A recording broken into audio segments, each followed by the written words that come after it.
gamers. As a medium, games provide the most unique and exciting opportunities for storytelling and artistic expression in modern media. So why the heck are video games not being discussed in the upper echelons of the highest class members of society? This would be because en masse AAA studios just refuse to take advantage of games' true unique strengths as an art form. Like when a Hollywood novel adaptation seems to just keep on fumbling the package around when adapting a novel, most video game stories are just dead on arrival. So they try and mimic the conventions of another medium while ignoring what makes their format inherently unique. In general, games try just way too hard to emulate the feel of movies. Like, for some reason, motion blur being enabled by default has kind of just become the industry standard. Last of Us, Red Dead, God of War, creative ass. These are just some games that will come up when talking about really good story-driven games. And for the most part, there's some great stories here, and some good games, not you. So why is there this giant black rod just wedged tightly in my little boy hole? Well, largely speaking, these games are separated into gameplay and story segments. You know, and these story segments are mostly just cutscenes or walking simulators with a bit of narration in the background, trying their best to railroad you into a singular experience, and most of the time emulating a movie. I want to just smush these segments together and create a story completely informed by gameplay. Something truly unique to video games. Now, this isn't all to say that nobody's making games like this. You know, a ton of indies are out here taking advantage, you know, showing that hustler's grind set, you know, really respecting the medium. And it was a AAA studio that, you know, really popularized environmental storytelling, that being a famous Mr. Dark Souls man. Now, what makes a Souls type story so cool is that you'll never get any of it just by, you know, going through the motions, playing a game like a regular game. You know, you gotta actively really observe these details in the world to kind of get the whole picture and understand what the fuck you're doing. Example, Slave Knight Gale, the final boss of the Dark Souls franchise. Most people will arrive in his arena and just go, yo dude, this is a sick fucking arena, man. It takes a true gamer detective like Vati Vidya and his iconic gamer spectacles to really pull back the layers so us laymen can understand what's really going on in the Gale boss fight arena. Gale's fight takes place at the end of time, where everything that had ever made the world special has been consumed to prolong this endless age of fire, leaving nothing but an arena of ash. A commentary not just on the world and the gods of the Dark Souls story, but a meta-analysis of the creative direction behind the Dark Souls series. Dark Souls, of course, has been this lightning in a bottle breakout success, and has really become the standard for environmental storytelling in games, which is why you see so many imitators striving for what it has. But a game so dense in atmosphere, even the most ignorant players can just kind of sense the stories behind every corpse that slithers the ground, is kind of the true power of immersion that games offer that unfortunately they rarely contain. Through an intense atmosphere and intricate layering of these environmental details, video games can place you in a world like nothing else can. Except for fucking, like, I don't know, D&D? I don't know, I haven't played it though, I don't have any friends who want to. The one catch to fully reaping the rewards of environmental storytelling is that there does need to be like an actual story behind everything to really, you know, sell this world you're creating. And not just like a vague suggestion of something more, but an actual well thought out and interested lore behind it all. There are some great games that miss the mark just a little itty little bit and fail to live up to their true narrative potential. Rainworld, you know, really sticks out in my mind as a great example of this. Now, Rainworld does have some crazy fucking lore, but a majority of the game, especially in the early game, feels weirdly disconnected from the deeper lore underneath the game. Like, no player could ever reasonably and accurately deduce anything about the history of the world just through the environment, other than, you know, a society used to be here. The only super meaningful information is dispensed by two NPCs in what essentially equates to info dumps. Again, no shade to the Rainworld lore, it's crazy and I love it. This is an ancient alien monk who is desperately trying to escape his immortality, and his name is 6 grains of gravel, mountains abound. and you'll love him. Where Rainworld fails to communicate a narrative through world design, it still just absolutely nails the atmospheric portion of the assignment. When you first enter the shore and you just feel completely vulnerable from all angles, as just this massive expanse of sea haunts you. Or when you're climbing the wall and the wind just hisses by you, nearly knocking you over, you climb above the clouds, revealing 100 towers just like the one you're on. You just feel so small and just completely exposed. A one-sided dedication purely to the atmosphere can be seen all over the place to varying levels of success. You know, some games feel just a little bit shallow without the narrative to support it. But when it really highlights the emotions of the player, it can still make something really special. Horror games are a great example of a solid atmosphere.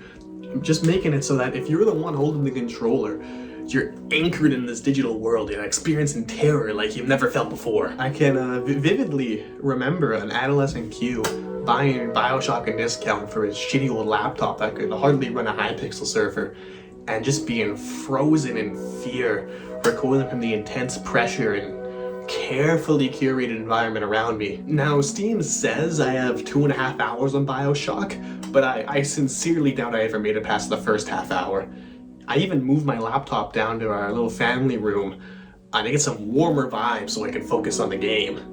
But I simply just couldn't cope still, yet I couldn't stop staring at the screen. Now, I'm sure Bioshock had an actual plot, but as a young gamer, I got so much from the game just from the opening sequence and the atmosphere that it built, which is actually really kind of interesting.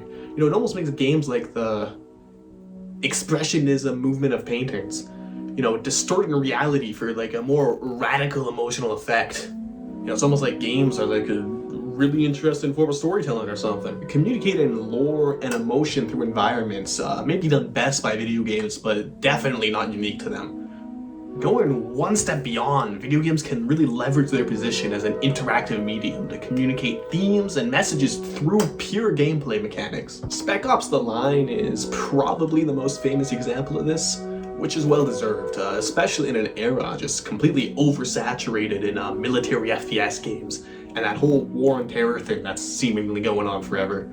You know, it really questions the morality of war as entertainment by drawing attention to player choice when committing atrocities. It's really quite clever. But I think we can go a little subtler than Spec Ops. And surprise, surprise, it was around about the whole time we're back on Dark Souls. We spoke before about how sick the environmental storytelling is, but that's not even what DS does the best.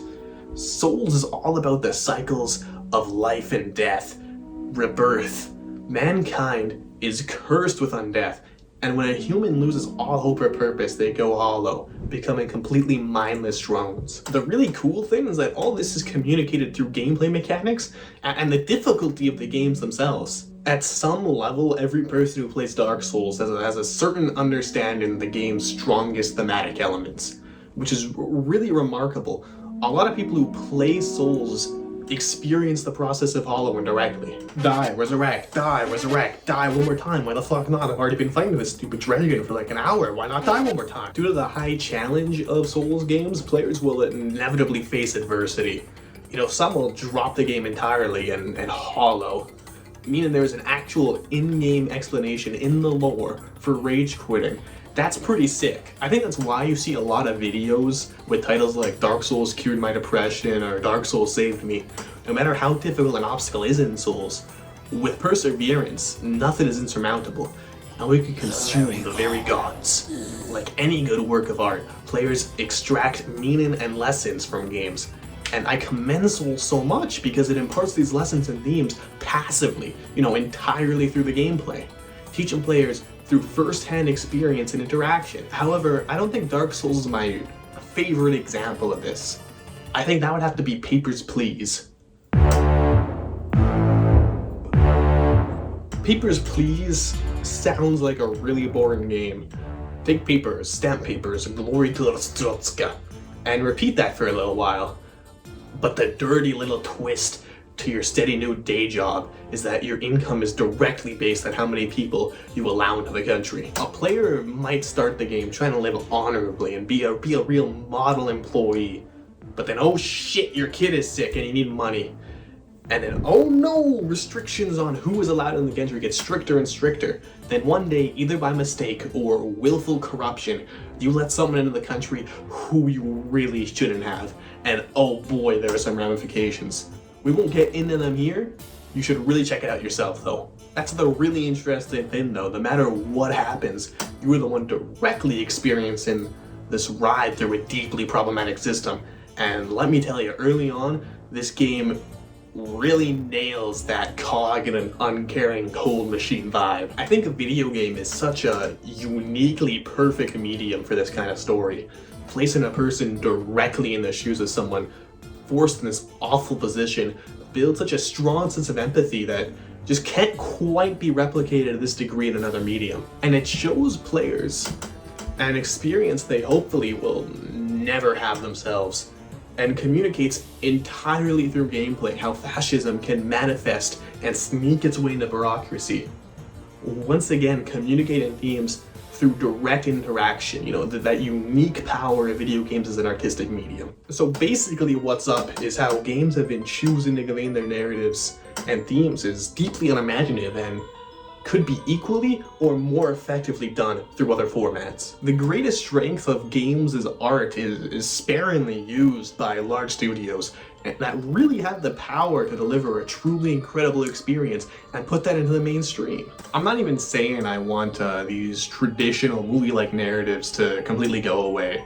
They clearly have an audience and can be super fun.